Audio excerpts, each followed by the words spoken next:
I was 18 years old when I got married.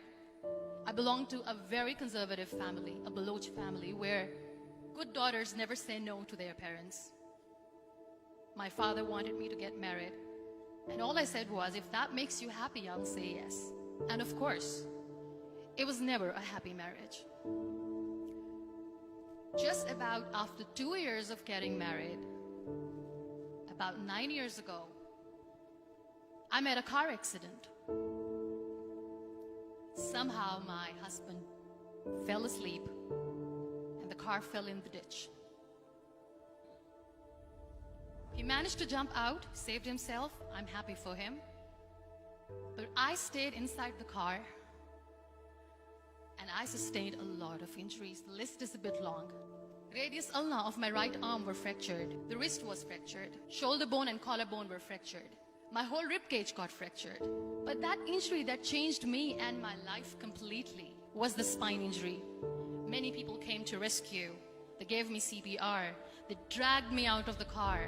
And while they were dragging me out, I got the complete transection of my spinal cord. Those 2.5 months in the hospital were dreadful. I was at the verge of despair.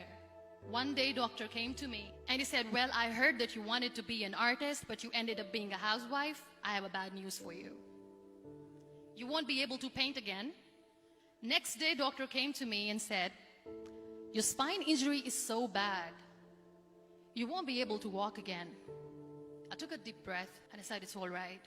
Next day, doctor came to me and said, because of your spine injury and the fixation that you have in your back, you won't be able to give birth to a child again. That day, I was devastated. I started to question my existence. Why am I even alive?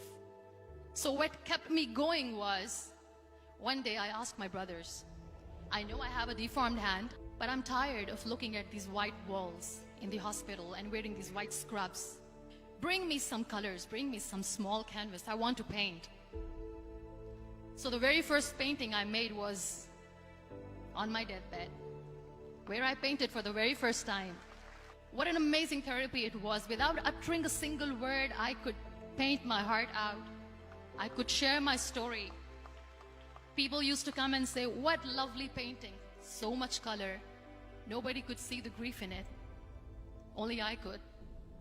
And that day I decided that I'm going to live life for myself.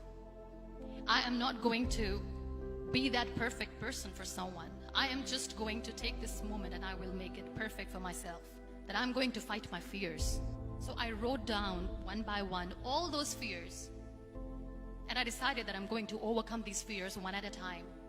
You know what was my biggest fear? Divorce. But the day I decided that this is nothing but my fear, I liberated myself by setting him free. And I made myself emotionally so strong that the day I got the news that he's getting married, I sent him a text that I'm so happy for you and I wish you all the best. And he knows that I pray for him today. Number 2 was, I won't be able to be a mother again. And that was quite devastating for me. But then I realized there are so many children in the world, all they want is acceptance. So there is no point of crying, just go and adopt one. And that's what I did.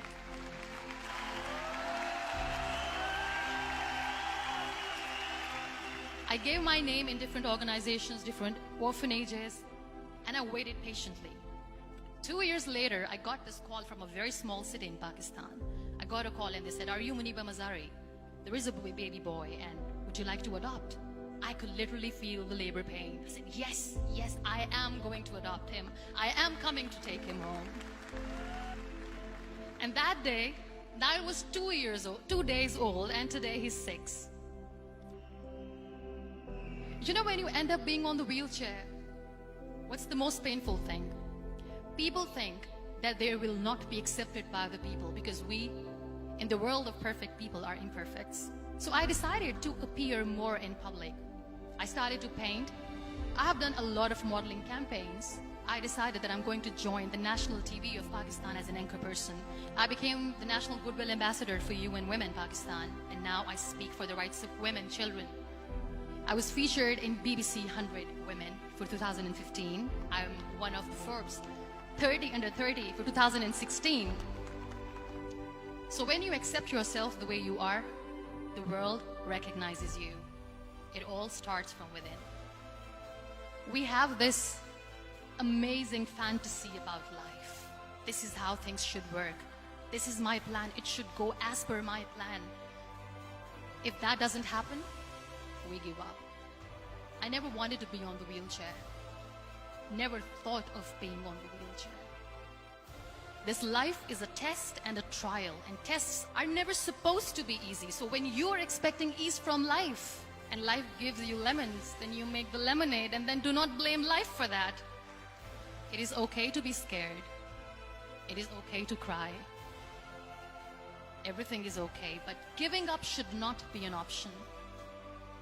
They always say that failure is not an option. Failure should be an option, because when you fail, you get up, and then you fail, and then you get up, and that keeps you going. Embrace each and every breath that you are taking. Celebrate your life. Live it. Don't die before your death. Real happiness lies in gratitude. So be grateful, be alive, and live every moment.